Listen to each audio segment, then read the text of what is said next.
Hello, Captain. Can you introduce yourself, please? Yeah, my name is Atle Knutsen, and I'm the captain of the Viking Star, and I come from San Diego, California. That's where I'm a resident, and but born in Bergen, Norway. Okay.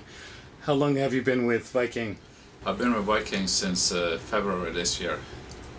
Do you have a background before that in the cruise sector? Yes, I do. I started my first cruise ships in 1986 on the Royal Viking Sea, and I've been sailing with from Royal Viking Line to Norwegian Cruise Line, Crystal and Seabourn. Okay. Tell us what goes into being the captain and being in charge of a cruise ship. What are some of your responsibilities? I think one of my responsibility, of course, is for a safe passage of the ship and everyone on board her, but also to have an overview to see what's going on in the three different departments we have on board: deck, engine, and hotel departments. And they have three department heads in each. One department head in each department, and they all report to me. Okay. I didn't know the captain had anything to do with the beverages and hospitality. So what kind of oversight do you do there? Well, everything that happens on board a ship is, for legally point of view, goes through the captain. That's being USPH, for instance. That's within the hotel service, but the responsibility is actually on the deck department. Okay. When you are involved with sort of plotting a course for the ship, can you sort of explain what goes into that? We get the schedule, so we know where we are sailing, and then we have electronic charts on board this ship, so we do everything on the computer to plot the course from one port to the next port. So literally through satellite uplinks, you know exactly where you are at every single step of the way, and through the GPS will give us an exact position. And that's probably changed over the years. It's gotten much more precise. Oh, definitely. I remember the first satellite system I worked with. You got an update every 4 hours, 6 hours, and then you were dead reckoning the rest of it up. You got a new fix. So people who are nervous about getting on the cruise ship sometimes wonder whether or not you actually know what other ships are out there, what other kind of obstacles you might encounter. Well, we know basically everything around us, and we have something called AES, which is actually a identifier, so other ships can identify themselves and we can read all the data about them. And we still have, of course, the radar and everything, so we know pretty much where we are and what's around us. Okay. Tell us about your interactions with the passengers on board. Well, interaction is basically parties and just walking around the ship and chat with people when I'm around the ship. Just to get a feel for what their experience is like? Well, you meet a lot of interesting people, that's for sure.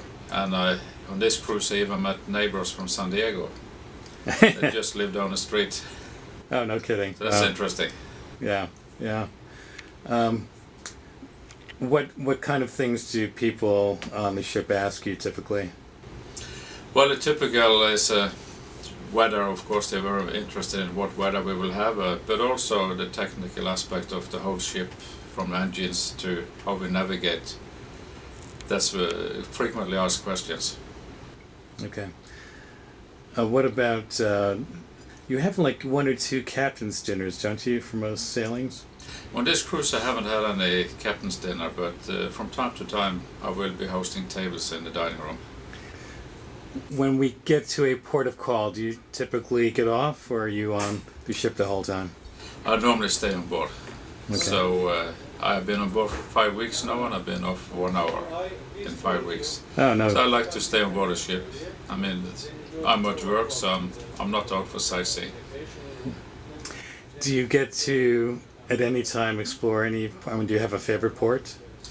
Yeah, I would say, of course, Bergen, Norway. That's my favorite. A lot of Americans haven't been to Norway or Bergen. What are they missing? They're missing the most beautiful coastline in the world, basically. That's what they're missing. In terms of natural beauty? Natural beauty and fjords. The way people live up there, and the way they're living with the country. And why do you say Quebec as well? Yes, from my young days at cruise ships, there was a very nice port to come into. We stayed normally 2-3 days there, and I liked the French quarters, the old part of the city, the citadel, just to walk around. So what could you tell us about Viking's move into ocean ships? I think it's something totally new for the cruise industry. I mean, just look at the design of the ship, the way she's laid out. It's just so different from anything else out there today. So I think we are giving the cruise industry something brand new. Well, how's it brand new? How's it different? The difference is the way we are on board and the way the guests can relaxing. I think we are much more relaxing on board here. We are not glitzy, it's more a laid-back atmosphere, and people can relax, and a lot of the guests actually says that it's like coming into somebody's home when they come aboard the Viking Star. Yes. When the new ocean ships launch, are you going to be captaining one of those ships? For the time being, I will stay on the Star. Okay. All right.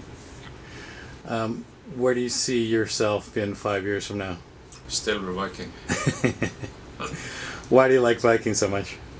Of course, to sail with your own flag is very important for me, and also it's a product I like, and it's something that I feel for. Okay. Anything else you want to add? Go Viking. Okay. Okay, thank you so much, Captain. You're welcome.